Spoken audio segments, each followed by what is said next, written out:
from economic disasters to corruption scandals, two decisions that brought the United States to the brink of civil war.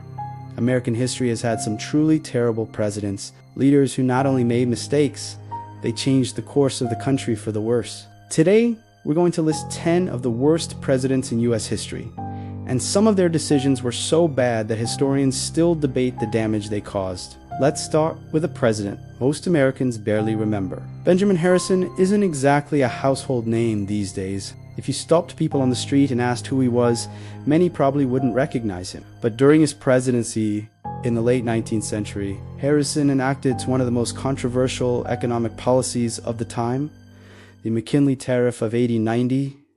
The goal was simple: to protect American industries from foreign competition. But the consequences were brutal. Import taxes soared to nearly 50%, making foreign goods extremely expensive. While some American manufacturers benefited, many farmers and exporters were devastated by the slowdown in global trade.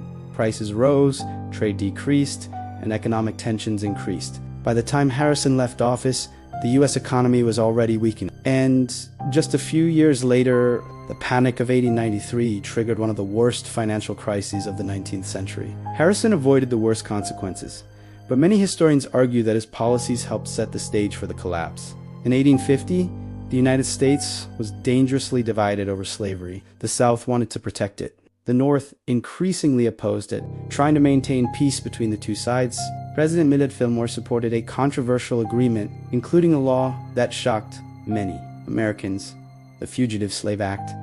This law required citizens of free states to assist in the capture of runaway slaves. If someone escaped slavery and knocked on your door asking for help, refusing to assist in their capture could, in fact, lead to your imprisonment. Even many people who had never actively participated in the anti-slavery movement were outraged. Instead of calming tensions, the law radicalized the North and strengthened the abolitionist movement. Fillmore hoped to preserve the Union. Instead, he may have pushed the country even closer to civil war. Some presidents are remembered for great achievements, others for how quickly their terms ended. William Henry Harrison holds the record for the shortest presidential term in American history. When he took office in 1841, he decided to prove his strength and resilience by delivering the longest inaugural address of all time, almost 2 hours long, and he did it outdoors in cold weather, without a coat, no hat, just a very long speech. A few weeks later, Harrison became seriously ill and died only 31 days after taking office. He barely had time to make a single decision. His sudden death also generated confusion about the presidential succession, something the Constitution hadn't clearly defined at the time. His vice president, John Tyler, ended up assuming the presidency and established the precedent that persists to this day. Franklin Pierce took office at one of the most dangerous moments in American history. The country was expanding westward, and the question of whether the new territories would allow slavery was dividing the nation. In 1854, Pierce signed the Kansas-Nebraska Act. The law allowed settlers in the new territories to vote on the legalization of slavery. This idea, known as popular sovereignty, effectively overturned previous agreements that had limited the expansion of slavery. The result? Chaos. Pro- and anti-slavery groups invaded Kansas, armed and ready to fight. Violence erupted. Homes were burned. People were killed. The conflict became known as Bloody Kansas. Instead of calming tensions, Pierce's decision contributed to bringing the United States closer to the Civil War. Woodrow Wilson is often remembered as the president who led the United States during World War I, but his legacy is complex. During the war, Wilson signed the Espionage Act and the Sedition Act, laws that made it illegal to criticize the government or oppose the war effort. Thousands of Americans were investigated or prosecuted. Journalists, activists, and political opponents were targeted. For a country built on freedom of speech, many critics have argued that this represented one of the most serious attacks on civil liberties in U.S. history. Wilson also strongly supported the League of Nations, a new international organization intended to prevent future wars.